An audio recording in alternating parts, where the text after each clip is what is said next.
Marathon running is more popular than ever.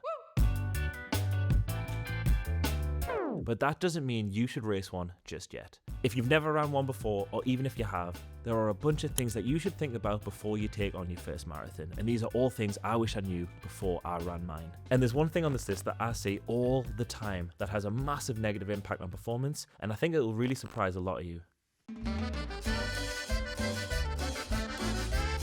The first and biggest mistake that I see is people jumping headfirst into the marathon. And to be honest, most people should not race a marathon straight away.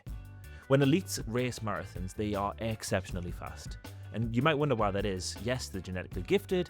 Yes, they do lots of training. Yes, they have the resources. But that's not the full story. Mainly they're fast because they wait. They don't do the marathon first. Instead, they spend years on the track building up speed and endurance, so by the time they come to do the marathon, they're rapid. Recreational runners often run marathons way too early, and that leads to sluggish and painful performances.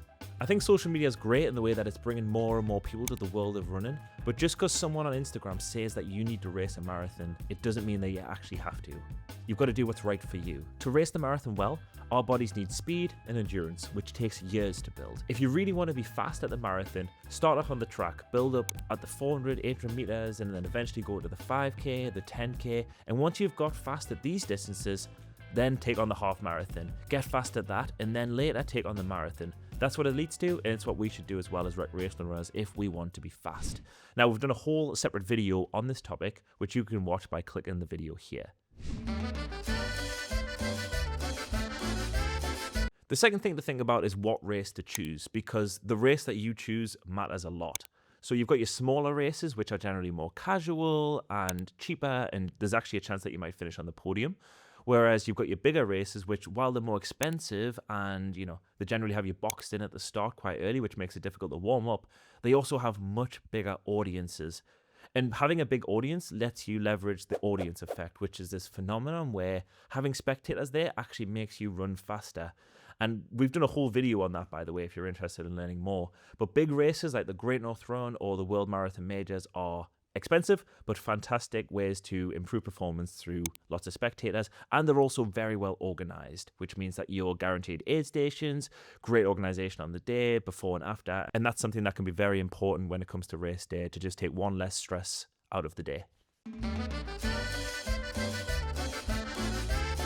The third thing I wish I knew before I started taking on the marathon is that you shouldn't really be racing more than 2 marathons a year. Elites don't do it, and neither should we. Thanks to super shoes and the recovery benefits that have come from those, some elites are doing 3 a year, but that's kind of the limit. The thing is, marathon racing absolutely wrecks your body. It's 26 miles of just intense pounding against cement, and it just fucks you up, basically. And that's not even mentioning the training and recovery as well. So in an ideal training situation, you're kind of doing 3 to 4 months of training, plus 2 to 4 weeks of recovery afterwards. So you're talking 4 to 5 months of solid training if you want to be at your peak for race day. That means, logistically, you really can't actually do more than 2 a year if you want to do all the training. If you don't do the training, you won't get the results. So you're kind of naturally limited by that. If you cram your calendar full of races, you won't be able to perform. So in this case, I strongly suggest focusing on quality over quantity. Just do 2 a year and make sure those are 2 solid races. Setting goals in running is absolutely essential, whether it's finishing a marathon in under 3 hours or just finishing it at all. Setting a goal is key. But basically, once you've set that goal, you should kind of forget it. Day to day, that goal doesn't really do anything except add stress. In sports, the notion of choking is like a real thing where just the sheer pressure of the goal or the expectation that's set on you makes you kind of not achieve it, even if you have the physical capability to do so. And I'm speaking from experience for sure. But there is a way to achieve your goals in a much more healthy and simple way, which doesn't involve thinking about them day to day. And that's by just turning up every day, focusing on the thing that you've set out to do for that day, and try to have fun in the process of doing so. And if you do that, if you turn up consistently day after day, the results will come on race day. Or at least they should. Come race day, your stomach, the weather, your legs, anything could happen that is out of your control that could derail your A plan. So it's also important to set B and C goals. So for example, if your goal was to finish the marathon in under 3 hours, your B goal could be to just finish the marathon. By not focusing on your A goal as the be all and end all, you can avoid all the stress and pressure that comes if the day doesn't go exactly as you planned for reasons that are out of your control. If you've been running for a while, you've no doubt seen carbon-plated racing shoes, otherwise known as super shoes, just like this very dirty. Shoes like this one have revolutionized racing. These shoes are lightweight, rock gear, and made with special materials, all of which optimize energy return. This leads to a 4% improvement in running economy. This increase in running economy makes you a more efficient runner, and that can lead to an increase in performance between 1 to 2%, which is pretty huge. So although super shoes don't come cheap, if you're willing to make the investment, they're a bit of a no-brainer. But be careful. I'd suggest using super shoes in your training very sparsely. I used to do all my workouts in super shoes, but then I realized that super shoes make running a little bit easier. And that means that your workouts become a little bit easier. And that means that you get less physiological benefit. Think of it like a weighted vest. If you train with that and then go without it on race day, you'll feel a massive physiological and psychological boost. And the opposite is true here. Use regular speedwork shoes during your training and then bring out the super shoes on race day and you'll feel a massive boost. And by the way, one bonus benefit of using super shoes sparsely is that they'll last way longer, which makes that hefty price tag a little bit more justifiable. It's honestly astonishing how many people I've spoken to who are constantly getting injured or feeling tight, and the first question I ask them is, are you stretching? And the answer is usually no. People seem to hate stretching and just can't be bothered with it. And I get it. It adds time to the session, it's boring, whatever. But stretching is essential. A few years ago, my hamstring basically blew up in the last 10k of a marathon. My stride shortened, every step felt like agony, and the rest of the marathon was basically a death march. When I went to physio afterwards, do you know what they said the problem was? A tight hamstring. The solution? Literally just stretch it. I've since stretched after every session and done a few standalone flexibility and stretching sessions a few times a week, and I've never had a problem since. If you're not stretching, you're just setting yourself up for injury, and it's so easy to avoid. Ideally, you should be warming up with dynamic stretches before every run and cooling down with about 10 minutes of static stretches after the run. I'd also recommend a 20-minute standalone stretching and flexibility session a few times a week. We've got videos on those in the description. And I get it. You've barely got time to run, so how are you going to fit stretching in as well? But stretching is a passive activity. You don't even need to do a follow-along video. You can do 5 or 10 minutes stretching in front of the TV, while at work, or even at the bus stop or something. Whatever fits into your life. If you really want to, you can always find time to fit it in.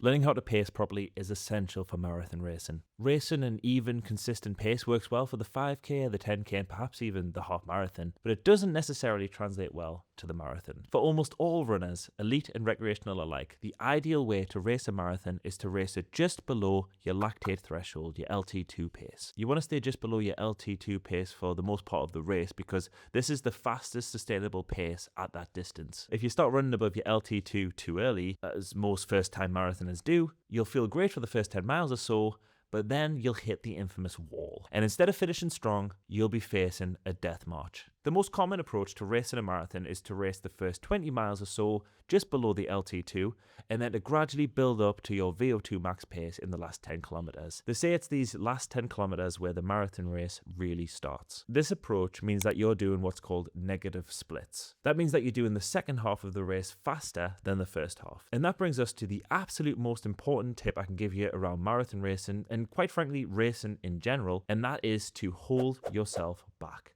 Come race day, if you've trained and tapered properly, when you set off from that start line, you're going to feel absolutely incredible. But this is a trap that will lead you to the wall. Before you show up on race day, set a plan, figure out your target pace, and stick to it for the first 20 miles. If you know what your LT2 is, then great.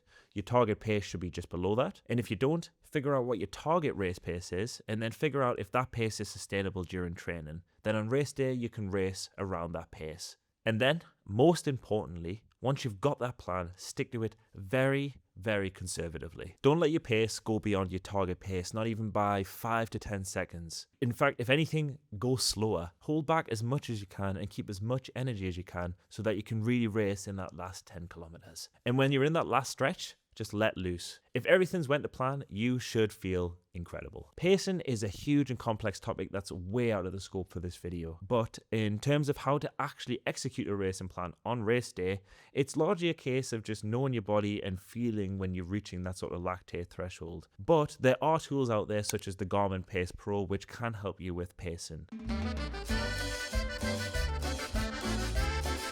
Fueling well on race day is critical to success when racing the marathon. In my view, bad fueling is one of the main reasons why many people face the wall on race day. First and foremost, don't try anything new on race day. No new gels, no gummies, or no new isotonic drinks. Only use things you've tested in your training, otherwise you could face stomach problems. The day before the race, eat familiar, plain foods. Don't eat anything that will upset your stomach, cause a stitch, or worse. During the race, hydration is absolutely essential. Even if it's not a particularly hot day, you'll sweat from the effort alone, and you'll need to replenish those fluids. This is a common mistake, and it's so easily avoided.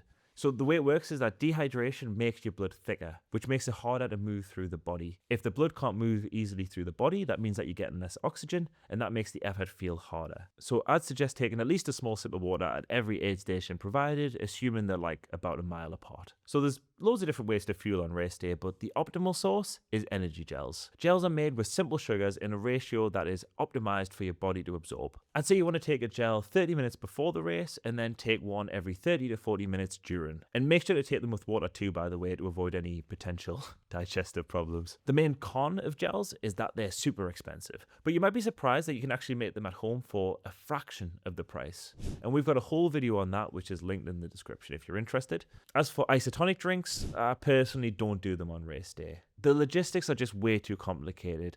I don't want to be carrying a bottle of water around the course, so unless the isotonics that have been provided by the race are the same as the ones that I've been using in my training, it just doesn't make sense. Gels contain, or they should contain at least, electrolytes anyway, so you might find isotonic drinks redundant. I know that I definitely do. Anyway, follow these steps and you should, hopefully, stay energized during the race and avoid any digestive problems, and hopefully avoid the wall as well.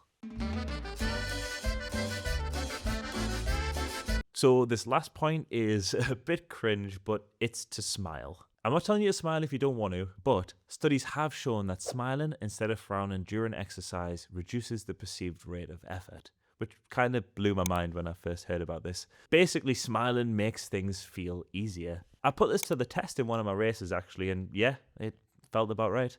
That being said, you can only really smile if you're actually feeling at least a little bit good. If you're barely trained or you're not prepared for the race, smiling probably isn't going to help much. But if you train properly and you're feeling good on race day, then a smile can give you that little boost. And even if you did everything right and you still didn't hit your goal, that sort of smile attitude, let's say, will definitely still help you. You've just ran a marathon, probably. Just on your first park run. I don't know why I said that. Oh, you've just ran a marathon, which is an incredible achievement in its own right, and you deserve to smile and appreciate the day regardless. The point 4, by the way, which is focusing on the day-to-day, will also help with this attitude. So yeah, good luck and have fun. So all in all, is this all there is to marathon running? Absolutely not. We haven't even touched on training plans, nutrition outside of race day, and most of all, sleep. The world of marathons is a vast rabbit hole, and hopefully we can cover some of these topics in future videos. And if you want to get faster, we've got a video all about how to do that on the screen now.